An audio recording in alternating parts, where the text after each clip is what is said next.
Hello, everyone. Welcome to the Truth About Real Estate Investing show for Canadians. My name is Erwin Cito, and today we're talking about what's going on in home construction because it's nuts. These are the headlines. These are the recent headlines. Home construction sees biggest drop since the pandemic hit, plus lumber mania. That's not my word. I didn't make that up. It's presented by me. We couldn't get anyone else to do this, so you got me. If anyone doesn't know, I'm the four-time Realtor of the Year to investors from 2014 to 2018. No one ever is going to do this again in terms of repeating that sort of level of awardship. Anyways, so we're covering some articles that come out of the States, specifically this one from CNBC, because it applies to Canadians as well. So that's why we're talking about a US article, US based article. And we do have some Canadian material because this show is meant for Canadians. Lumber mania, cost supply constraints. So I think most people who are in the real estate industry, who are investors, renovators, you guys are all familiar with what's going on. And so we're actually going to explain a little bit what's happening, and then the implications on what's going on with home construction. So, U.S. Census reported. So again, this is what's going on in the States, but this is going to be happening in Canada too. We're not that different. Single-family home starts. So this is new construction of single-family homes dropped 13% in April compared to the month before. So what happened? Did the real estate market dry up? Is there no more demand for single-family homes in the U.S.? And then this is the sharpest decrease since the previous year when the pandemic started. Understandably, you probably stopped building houses, also with lockdowns and whatnot. A whole lot of home construction stopped.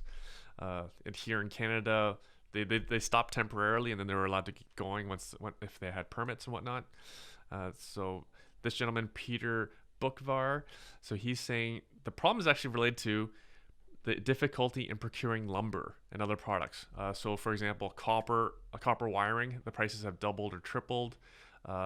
Copper is because copper has many uses as well. It's really big for batteries. So the whole battery space, especially electric vehicles, they all need batteries. So the demand for copper is just skyrocketed. The price, my electrician told me the price of copper has doubled or tripled, and that's even if you can buy it. Right? There's supply issues all over the map for everything. My friend Steve Ford, who was on the podcast, I think it's already come out. If it hasn't already come out, by the time you see this, it's likely come out. Check out my podcast with Infill Boys. Anyways, Steve Ford, who is a home builder, he works for a massive home builder. He said himself, like, they're having troubles procuring all sorts of supplies, including things like bricks. They don't the brick manufacturer in Canada. They don't have the dies that are supplied from the supplier out of the United States. They don't know why, but they're many weeks behind, so they do not have bricks to build houses. I think you need bricks to build houses. Not all houses, but a lot of people here like bricks. So lumber mania, this is coming out of Canada. So based on just the estimates, is that just the lumber costs alone, they're adding $36,000 to the cost of building an average single-family home. That's if you're lucky enough to buy a single-family home, a brand new one in Canada, let alone the Greater Toronto area or Vancouver area. There's not just that many of them being built. And actually, this brings up another point: is that it doesn't matter where you're building the house, Edmonton, and Nunavut, in downtown Toronto, and Sudbury, it's going to cost you the same. Labor, there'll be small variations in labor, but the material costs will be the same. Actually, it might be even more though in some places. Again, my friends, I call them the Infill Boys. They actually had to pay more. I think they had to pay more for a surveyor. I think they paid that double. They had to pay double the price for a surveyor to come to Wasaga Beach because the person had to travel so far to come to the property. Anyways, so 2x4 prices are up, according to this statistic, 355%. So I understand you need 2x4s to build houses, to frame houses. And the root of the problem is, so what I see on social media is people think that lumber vendors are just price gouging. There's actually other than demand. There's more demand than ever for buying houses because that was kind of predictable with low interest rates, all the immigration that we're receiving. The demand side, that's just one part of the problem. The other part of the problem is the supply constraints at British Columbia. Did anyone notice that we've had a lot of forest fires on the west coast of North America. For there's usually like one every summer. There's one or two every summer. Well, that's kind of decimated some of our supplies of trees for lumber purposes, and also we've had lots of issues with beetles who are eating up the trees. So again, these are trees. These are living things. They have to be grown. It's not like they can grow fast. That we can add supply of lumber overnight. So there's all sorts of problems with out of BC that they cannot cut anymore, right? So it's supply and demand. There's way too much demand. The supply side's been hammered. People are complaining about lumber prices. But the funny thing is that no one was complaining about the lumber prices when these lumber companies were going out of business, right? And previously, lumber prices were really, really cheap, and many of these mills went out of business. No one was complaining for these people then. Now they're making hay while the sun is shining. So good for them, bad for the rest of us who have to buy this stuff. So doesn't look like there's going to be any reprieve in lumber prices. BC accounted last year for 40% of the country's output, right? So that's how important that market is, that supplier, that source of supply for lumber is. And again, the situation's not going to improve. So again, causes, mountain pine beetles. For those who read the news, I knew about this issue. So terrible, forest fires, terrible. Again, it's not like we can replace these trees overnight, right? And of course, COVID slowed things down as well in terms of labor and lockdowns and ability to function as a business. So all those sorts of problems. So there's other factors as well. Shortage of labor. Labor prices are through the roof. I don't know if anyone knows, but again, if you do renovations or you're building, you all know shortage of labor. There's a lot of people who do not want to enter the trades, into the trades business. So according to the Bureau of Labor, construction employment stalled in April and fell back below pre-pandemic peak. There's lots of folks who say that the government stimulus, the checks that are going home from both the U.S. and the Canadian government, is actually enabling people to stay home rather than working. That's just what I'm hearing. That's not what I'm saying. And again, contractors they're busier than ever, and also they have the same problems that everybody else is having. They can't get materials to finish jobs, so they can't even finish all their jobs on time.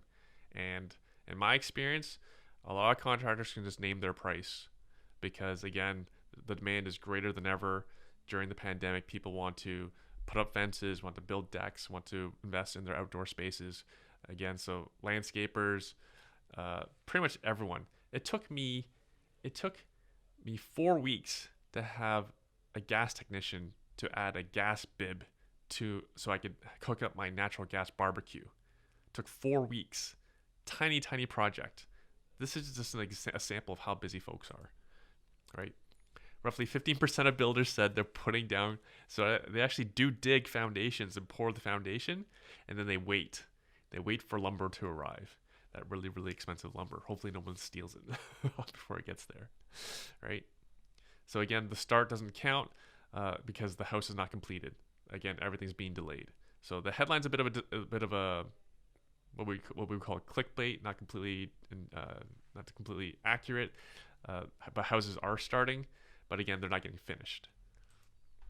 So what's this mean to the real estate investor? So what's all this information mean? How does this affect myself, yourself as a real estate investor? What action can we take? So the cost to build and renovate is, again, I mentioned earlier, it's the same no matter where you choose to invest. Sudbury, Calgary, Nanaimo, Halifax. So my point is, like, it's going to cost you pretty much the same to renovate, build wherever you are. So it probably makes a lot of sense to choose the location that will appreciate or has a foundation that it will appreciate, right? As in, it's an area where immigrants want to live, or there's significant jobs that are coming and growing. So again, keep those things in mind. Location is still extremely important. Again, as I mentioned, there's no relief. I don't see any relief in lumber prices. Demand is too high. We cannot just turn on supply. These are trees. They have to grow. They have to grow to a certain age before you cut them down. Inflated new build prices. economic theory dictates that that will spill over to the resale prices. Because, for example, someone needs a place to live and they can't buy a new construction house, they will buy a used house, right? That's just how things work. So if you already own property, your prices are likely going up. On the downside is the rebuild cost of your house is likely going up as well. So that means you should expect that portion of your home insurance to be going up. And if you're looking for work, anyone who works on the tools is getting massive pay raises these days. They can almost name their price, right? So there's lots of demand out there, folks. Not enough supply of people who are skilled labor on the tools. And here's a tip that I stole from my friend Andy Tran. Again, I'm trying to help you investors out. I've actually been joking with my friends that people should keep an eye on their fences so that no one steals them. So as a fence alternative, you can grow cedar trees, right? I actually like the look of cedar trees. Yes, they take a little bit longer to grow, but it's significantly cheaper and likely more easier to source than buying lumber for a fence. So those are some of my takeaways. Again, if you're an existing real estate owner, you're doing really well. If you're not an existing real estate owner, I cannot implore you enough to be getting in. Do you ever think that prices are ever going to go down? Because if you think prices are going down, that means you think the government's going to stop printing money. Do you ever think the government's going to stop printing money? No, they have to do it in order to afford these budgets that they're running and all these deficits that they're running and to pay the interest rates, to pay the interest expenses on the debt that they're running. Anyways, so any questions or show topic ideas, if you want to comment below or you want to shoot me a DM or email, however you're receiving this, reply back to it, comment on it, hit that like button if you like seeing these things, and because we're always here to help. And how much we're here to help, we offer free training on the #1 investment strategy in real estate. All you need to do is go to www.investortraining.ca, stick in your name and email, and you'll get invitations to when we offer these free trainings. There's a link to a video that I did, a 20-minute video where I explain how I invest for my kids. So if you have kids, there's headlines everywhere saying that if you can't afford a house, blame your parents, right? So don't be that parent. We're giving you the best information available on the number one investment strategy so that your kids do not have these problems as well. All right, take care, folks.